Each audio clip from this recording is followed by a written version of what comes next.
대토신잡 애청자 여러분 안녕하세요. 애니림입니다. 드디어 어머 마지막 회 대망의 완결판이 왔습니다. 우!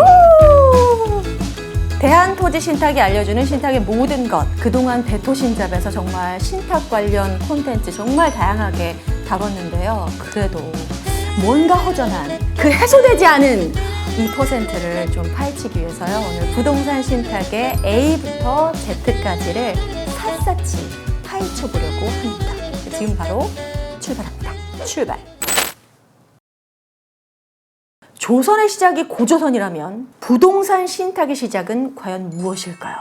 때는 1980년대 말, 한창 부동산 개발로 토지의 가격이 상승한 시기가 있었는데요. 국가에서는 투기 억제 대책의 하나로 유휴 토지를 신탁회사에 위탁해서 토지를 효율적으로 이용하기 위해서 토지 신탁 제도가 처음으로 도입되기 시작했습니다. 점차 시간이 지나면서 민간 회사도 신탁 사업을 참여하게 됐는데요. 현재는 은행업, 증권업을 포함해서 금융위원회의 금융투자업 인가를 받은 14곳의 부동산 신탁사가 있다고 합니다. 단순히 이제 편리함으로 시작한 신탁일 줄 알았는데요. 예상했던 것과 달리 역사적인 스토리가 거기 뒤에 있었습니다. 그래서 부동산 신탁사가 공신력을 가지는 이유가 바로 이게 아닌가 싶습니다.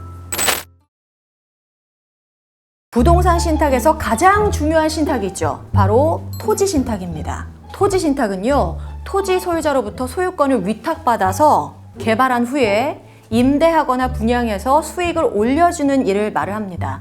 토지 신탁이 크게 두 가지 방식이 있는데요. 바로 차입형 토지 신탁 그리고 관리형 토지 신탁이 있습니다. 두 신탁 방식의 가장 큰 차이점은요. 누가 실질적인 사업 주체가 돼서 사업비 조달을 하느냐 여기에 있습니다. 차입형 토지 신탁의 경우에는 사업비 조달을 포함해서 신탁사가 개발 사업의 실질적인 주체로 개발 사업 전 과정에 참여해서 적극적인 역할을 수행하기 때문에 위탁자 입장에서는 가장 편리한 사업 개발 방식이고요. 반면에 관리형 토지 신탁은요, 신탁사가 자금 조달은 하지 않지만 기존 토지 신탁보다 저렴한 수수료로 분양 계약 체결, 자금 입출금 등 관리 업무에 전념할 수 있는 방식이죠. 위탁자 입장에서 가장 편리한 차입형 토지 신탁, 그리고 저렴한 수수료로 이용하는 관리형 토지 신탁. 여러분은 어떤 방식을 선택하시겠습니까? 제가 만약에 100억대 건물을 짓는다면요, 손쉬운 관리 그리고 수수료가 저렴한 관리형 토지 신탁에 이제 마음이 가는데요. 그렇다면 관리형 토지 신탁일 경우에는 사업비 조달에 어려움이 생기지 않을까? 이런 생각 하시는 분들 많으실 것 같아요. 근데요, 그런 걱정을 하실 필요가 없습니다, 여러분. 다 방법이 있으니까요. 그동안 건설 중인 건물에 대해서는요, 물권의 대상물이 아직 성립하지 않아서 담보 취득에 어려움이 있었는데요. 관리형 토지 신탁은 사업 자체를 담보로 잡아서 사업비 조달이 가능하기 때문에 원활한 자금 조달이 가능하다는 장점이 있습니다. 신탁, 어원에 대해서 혹시 아시나요? 믿을 신에 맡길 탁, 믿고 맡긴다라는 뜻이에요. 믿고 신뢰할 수 있는 신탁사 어디 없을까요? 어디 없나요? 예? 네, 여기 있습니다. 대한토지신탁 여기 있어요. 믿을 신, 맡길 탁. 한마디로 나만 믿고 맡기라는 얘기지. 믿고 신뢰할 수 있는 신탁사 대한토지신탁 여기 있습니다. 15조 원 자산 규모의 군인공제회가 100% 출자한 대한토지신탁은 엄격한 공공성을 지니고 있는데요. 회사 설립 이래 신탁 사업과 관련한 수많은 사업을 수행해 오면서 신탁이란 이름에 걸맞게 신뢰와 믿음을 바탕으로 운영하고 있습니다. 또한 2022년 기준 대한토지신탁의 NCR 기준은 150%를 크게 상회한 1105%로 안전한 재무 건전성을 갖추고 있다고 하죠.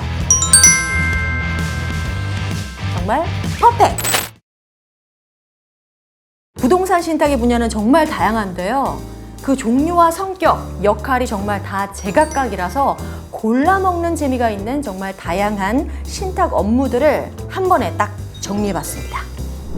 우선 부동산을 신탁회사에 신탁한 후 신탁사가 발행한 수익권 증서로 담보해서 위탁자가 금융기관으로부터 자금을 차입하게 해주는 담보신탁, 부동산의 소유권 관리, 건물 수선 및 유지, 임대차 관리 등의 업무를 하는 관리신탁, 처분 방법이나 절차가 까다로운 부동산에 처분해서 관리까지 해주는 처분신탁, 상가 등의 건축물 분양의 투명성과 안전성을 확보하기 위해 신탁회사에게 사업부지의 신탁과 분양에 따른 자금 관리 업무를 신탁하는 분양관리 신탁이 있습니다. 여기서 잠깐! 분양관리 신탁과 토지 신탁이 어딘가 모르게 비슷한 것 같으시다고요? 같다고 보시면 오산이에요. 네. 엄밀하게 말하면 그 둘은 다릅니다. 토지 신탁은 신탁사가 건축주의 입장으로 건물을 짓는 것에 중점을 둔다면요. 분양관리 신탁은 말 그대로 분양에 초점을 둔 거예요. 그래서 건물을 짓는 것도 중요하지만 분양을 잘하는 것도 중요한 이유가 있습니다.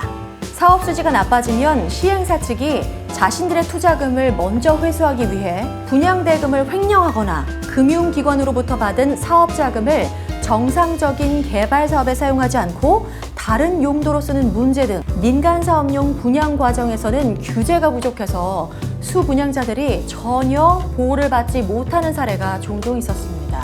이런 부분을 해결하기 위해서요, 분양관리 신탁의 경우에는 건축물의 분양에 관한 법률에 따라 분양사업의 시행자가 준공 전에 선분양을 하는 경우에는 신탁회사가 부동산 소유권 및 분양대금을 보전 관리하게 함으로써 수분양자의 권리를 보호받을 수 있다고 합니다. 자, 우리나라의 신탁업이 다른 선진국에 비해서 발달하지 못했다고 보는 최근 보고서의 발표가 있었는데요. 그래서 정부에서도 신탁 제도가 지닌 여러 순기능 그리고 잠재력을 활용하기 위해서 제도적인 혁신을 추진하고 있는데요. 예를 들어서 신탁 수익증권을 제도화해서 자산을 유동화할 수 있는 길을 터주는 것도 그 중에 하나입니다. 또 이 중에서도 부동산에 대한 신탁 수익증권은 부동산 신탁사에게 독점적으로 발행이 허용될 것으로 전망이 됩니다. 대한민국의 부동산 신탁업이 부동산 시장의 고도화에 발맞춰서 발전해온 것처럼 앞으로 더욱 다양해질 사회화 그리고 시장의 요청에 부응하는 자산관리 수단으로 자리 잡길 기대해 보겠습니다. 부동산 신탁의 시작부터 현재 그리고 미래까지 부동산 개발에서 신탁이 얼마나 중요한지 다시 한번 알 수 있었던 시간이었는데요. 부동산 전문 MC로서 저도요 굉장히 알차고 보람된 시간이었습니다. 대한토지신탁과 함께한 부동산 신탁의 모든 것, 앞으로도요 대한토지신탁에 많은 관심 부탁드립니다.